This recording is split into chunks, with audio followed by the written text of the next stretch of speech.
नमस्कार मित्रों। कश्मीर की जब बात होती है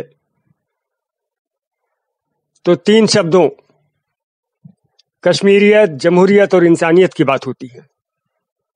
क्या है ये तीनों शब्द और कितनी सच्चाई है इनमें?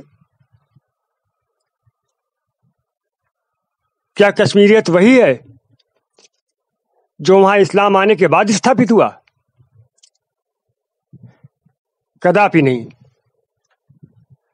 कश्मीरियत शब्द कश्मीर से बना है और कश्मीर बना है कश्यप मेरु से। इस तरह कश्मीरियत के स्रोत कश्यप ऋषि हैं और उनके द्वारा स्थापित की गई संस्कृति है जिसके वाहक हैं वहां के कश्मीरी पंडित। कश्मीरियत का मतलब देवी शारदा है, जिनकी स्तुति करते हुए कहा जाता है कि नमस्ते शारदा देवी कश्मीर पुरवासिनी। नीलमत पुराण कश्मीर पर पहला ग्रंथ है। आज कितने लोग इसे जानते हैं? कितने लोग जानते हैं कि नीलमत पुराण में कश्मीर को मां पार्वती का साकार रूप कहा गया है?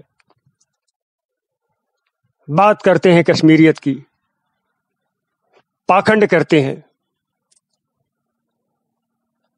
अमरनाथ यात्रा आज से नहीं हो रही है। नीलमत पुराण में भी इसकी चर्चा मिलती है, जिसकी रचना आज से 5000 साल पहले की गई थी, या शायद उससे भी अधिक पहले। उससे भी अधिक पहले। लेकिन आज हालात ये हैं कि अमरनाथ यात्रा बिना सुरक्षा घेरे के नहीं हो पाती। कितने ही अमरनाथ यात्री इस यात्रा के दौरान आतंकवाद के शिकार हुए। क्या कश्मीरियत यही है? कश्मीरियत का इस्लाम से कोई संबंध नहीं है। इतिहास पढ़िए, किस तरह इस्लाम यहां जबरन लागू किया गया। शाह अमीर और सिकंदर बुस्सिकन को पढ़िए, किस तरह लोगों से इस्लाम कबूल कराया गया। कितने ही कश्मीरी हिंदू वहां से भाग गए, कितने झेलम में डूबकर मर गए, कितनों ने जहर खाकर अपना धर्म बचाया। हजारों हजार प्राचीन धर्म स्थल वहां नष्ट कर दिए गए। ललितादित्य मुक्तापीठ द्वारा बनवाया गया मार्तंड मंदिर जैसा स्मारक आज अपने अतीत के गौरव को याद करके आंसू बहा रहा है। इसे भी सिकंदर बुस्सिकन ने नष्ट किया था। बात करते हैं कश्मीरियत की। आखिर हमारे मंदिरों ने इनका क्या बिगाड़ा था? हमारे पूर्वजों, हमारी माताओं बहनों ने इनका क्या बिगाड़ा था? यह आक्रामक विचारधारा कश्मीरियत है? अगर यह कश्मीरियत है तो इससे डर लगता है। कश्मीर को सजा मिली एक भगोड़े शाह मीर पर विश्वास करने की, एक आतताई को शरणार्थी समझने की। कश्मीरियत की आधुनिक परिभाषा का जन्मदाता वही है। हमें अपनी अच्छाइयों की सजा मिली है, अपने भोलेपन की सजा मिली है, सभी को अच्छा समझने की सजा मिली है। लेकिन अब तो हम अच्छे को अच्छा और बुरे को बुरा समझने की आदत डालें। कब तक धोखे में रहेंगे?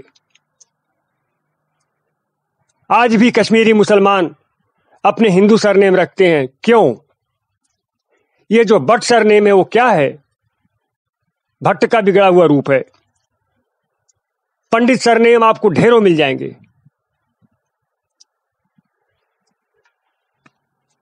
आखिर क्या कारण है कि इनके पूर्वजों ने इस्लाम स्वीकार करने के बाद भी अपने हिंदू सरनेम नहीं छोड़े? इसलिए क्योंकि उन्होंने इस्लाम बड़ी ही मजबूरी में स्वीकार किया था, अपनी जान बचाने के लिए स्वीकार किया था, अपने औरतों की आबरू बचाने के लिए स्वीकार किया था। लेकिन उनकी इच्छा थी कि जब कभी भी परिस्थितियां अनुकूल हों तो उनके वंशज अपने मूल धर्म में वापस आ जाएं। लेकिन धीरे धीरे ये लोग इतने रेडिकल होते चले गए कि इस्लाम को ही कश्मीरियत समझने लगे, अपने ही भाइयों कश्मीरी पंडितों पर अत्याचार करने लगे। जरा भी नहीं सोचे कि ये बेगाने नहीं हैं, बल्कि ये वे हैं जो हजार मुसीबतें सहकर भी इस्लाम के आगे सरेंडर नहीं किए। बात करते हैं कश्मीरियत की। कश्मीरियत जानना हो तो कश्मीर का ऋषि पंचांग देखिए, जो पिछले 5000 सालों से तमाम आफतें सहकर भी निरंतर चला आ रहा है। शारदा लिपि देखिए, जिसका नामकरण ही देवी शारदा के नाम पर हुआ है। स्कूल कॉलेजों के पाठ्यक्रम में इन्हें क्यों नहीं रखा जाता? विद्यार्थियों को कश्यप ऋषि और देवी शारदा से क्यों नहीं अवगत कराया जाता? उन्हें ललितादित्य मुक्तापीठ के बारे में क्यों नहीं बताया जाता? उनकी दिग्विजय, उनके द्वारा निर्मित स्मारक, मार्तंड मंदिर, ये सब क्यों नहीं बताए जाते? अरे इन्हें न केवल बताने की बल्कि इन्हें पुनर्निर्मित करने की भी जरूरत है। अगर कश्मीरियत की बात करनी है तो वो मार्तंड मंदिर जिसे आदताइयों ने तोड़ दिया धर्मांधता में बह करके, उसे फिर से खड़ा कीजिए, वैसे ही जैसे किसी समय सोमनाथ खड़ा किया गया था। लेकिन नहीं, ये बातें नहीं करेंगे और कहेंगे कि हमें कश्मीरियत चाहिए। यह है इनका कश्मीरियत और कश्मीरियत का ढोंग। अब जमहूरियत पर आते हैं। जमहूरियत का क्या मतलब होता है? डेमोक्रेसी, लोकतंत्र। लेकिन क्या लोकतंत्र राष्ट्र से बड़ा है? क्या राष्ट्र के बिना कोई लोकतंत्र रह सकता है या कोई भी तंत्र रह सकता है? जनतंत्र, लोकतंत्र, राजतंत्र, फलाना तंत्र, ठिकाना तंत्र, सारे तंत्र राष्ट्र पर हैं। राष्ट्र नहीं तो कैसे चलेंगे ये तंत्र? लेकिन बात करेंगे लोकतंत्र की और उपेक्षा करेंगे राष्ट्र की। राष्ट्र को तोड़ने की बात करेंगे और बात करेंगे जमहूरियत की। कश्मीर को भारत से अलग करने की बात करेंगे लोकतंत्र की। लोकतंत्र को प्रजातंत्र भी कहते हैं। क्या प्रजा के बिना प्रजातंत्र हो सकता है? एक प्रजातंत्र बंगाल में चल रहा है, जहां की हिंदू प्रजा एक राक्षसी विचारधारा के पैरों तले रौंदी जा रही है। दूसरे प्रजातंत्र की कश्मीर में बात होती है, जहां प्रजातांत्रिक सरकार के रहते हुए भी वहां की हिंदू प्रजा को मारा गया, काटा गया, उनकी स्त्रियों के साथ बलात्कार हुआ, उनकी छातियां काटी गई, उन्हें आरे से चीरा गया, वहां के हिंदुओं को वहां से भगाया गया, उनके जमीन जायदादों पर कब्जा किया गया। आखिर क्या था इनका कसूर? इन अभागे इंसानों को फिर से बसाए बिना हर प्रजातंत्र पाखंड है, पाखंड है, पाखंड है। अब बात इंसानियत की। इंसानियत का मतलब मानवता। ये जो कश्मीर में 1947 से चल रहा है, ये मानवता है। कश्मीरी पंडितों के अनुभव बताने बैठेंगे तो घंटों बीत जाएंगे, पूरा दिन बीत जाएगा। लेकिन एक लाइन में बताइए कि जो कुछ उनके साथ हुआ, क्या वह मानवता है? क्या वे मानव नहीं है? क्या मानव वही हुए जो एक विशेष धर्म और एक विशेष संस्कृति का पालन करते हैं?